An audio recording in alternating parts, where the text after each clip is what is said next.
Brad Keslowski wins, Austin Dillion continues to surprise people, and Bubba Wallace announces he's leaving the 43. We'll talk about all that and more in the recap. Okay, so it was a pretty straightforward race. No cautions for incident. You obviously had the competition cautions and the stage breaks, but other than that, it was a race run all the way through without an actual event caution. Brad Keslowski won, and he did it in pretty dominant fashion, at least in the second half of the race. The only two cars that looked like they had anything for him was maybe Martin Truex and Austin Dillon, who we'll talk about in just a second again. But what's interesting about this win is it was a 750 horsepower rules package, and it was a tire similar to the final race that will be in Phoenix. And Brad Keslowski has won now 3 of those races with that package and with that tire. New Hampshire, Bristol, and now Richmond, all short tracks or a type of track that's like a short track. So this sort of makes him, in some people's opinion, the favorite, in other people's opinion, the dark horse. But that's pretty much the takeaway from this. Brad Keslowski has put himself in really good position if he can make it to that final race and uses this car. He looks like he's in pretty good shape to perhaps steal a championship from Harvick and Denny Hamlin. So surprise, surprise to everybody but me, because like I told you last week, RCR is on the up. Check it out here. One of the big surprises of tonight was Austin Dillon. That 3 car showed a whole lot of speed tonight, and actually throughout this entire season, the 3 car and the RCR team and their affiliate teams in general have run so much better, including Bubba Wallace and the rookie Tyler Reddick. Tyler Reddick has put up a lot better numbers in that 8 car than Daniel Hemrick did last year, and it is obviously because the equipment is a lot better this year than it was last year. Bubba Wallace is having his best year ever. So RCR is on the up. So we're not going to harp on that again because, like I said last week, RCR is on the up. But Austin Dillon looked really strong this race. He had a couple of penalties, and one time he missed the pit coming in. But he made up for both of that because the car was just so strong. He had a great piece. If he hadn't have missed that pit stop and didn't have to do like a strange pit strategy where he went up 15 or so laps earlier than Keslowski, it might have been a nice race for the finish like it was at the end of stage 2. But that is not what happened. He did make a couple of mistakes there, but he did have a very strong car. So he is now a dark horse along with Keslowski as a dark horse for this championship. He's put himself in really good position. I think he'll definitely get past this round, and he'll go to the next round. So that's really cool. All right, let's move on to the next topic of news. This actually broke right before the race in Richmond.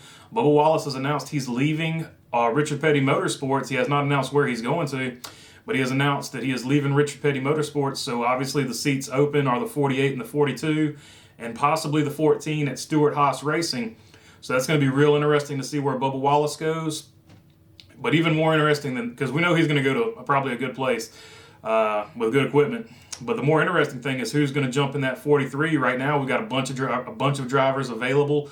Corey LaJoie is leaving the 32. He's a former Petty development driver, so he's a guy to keep an eye on. Andrew Merstein has come out and said diversity is a really big thing for him. So another driver to take a look at would actually be Daniel Suarez, who brings quite a bit of sponsorship. If they can lure him away from Gaunt Brothers, that seems to be like it would be a good fit for Richard Petty Motorsports, especially if the rumor's true that he's going to Toyota. Another name in that mix, particularly if they're going to Toyota, would be another name to keep in mind if Petty makes that switch to Toyota, which has also been rumored, like I said before, would be Brandon Jones, who I don't think Toyota necessarily wanted to get rid of him. I'm not sure Joe Gibbs wanted to get rid of him.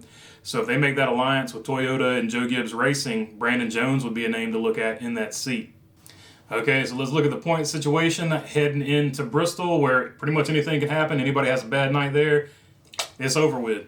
So William Byron had a pretty, not a good night. He has dropped below the cutoff line. He is 3 points behind Clint Boyer. So that's a real tight race right there. Cole Custer is just below him at 8 points behind. And Matt DiBennedetto and Ryan Blaney continue to struggle. What's really interesting about this, though, is that they're both Penske cars, and the Penske cars were really strong, but those two guys just could not get it going. I think Blaney had a loose wheel. He struggled with that and just never could recover the rest of the night, and DiBennedetto just had another lackluster performance where he just looked like he didn't have the speed.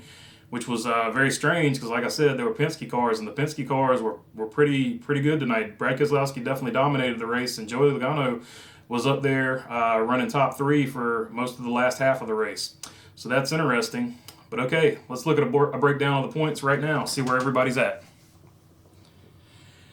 Kevin Harvick is your leader, followed by Brad Keselowski, Denny Hamlin, Joey Logano, Martin Truex, Austin Dillon at plus 36, Chase Elliott, Alex Bowman, and here's where it gets interesting. From 9th to 16th, Kyle Busch, definitely not safe at plus 18, Eric Almirola at plus 7, Kurt Busch at plus 7, Clint Boyer at plus 3, and then everybody else trying to get in is pretty much going to be Cole Custer and William Byron can race their way in. Matt DiBennedetto and Ryan Blaney, they are definitely in they at least have to win 2 stages, but most likely Matt DiBennedetto and Ryan Blaney are in a must-win situation. That's the recap for the week. Make sure you check us out on Facebook and Spotify at the Baloney Burger Podcast, where we talk about all things short track racing. And until next time, we'll see you. Peace.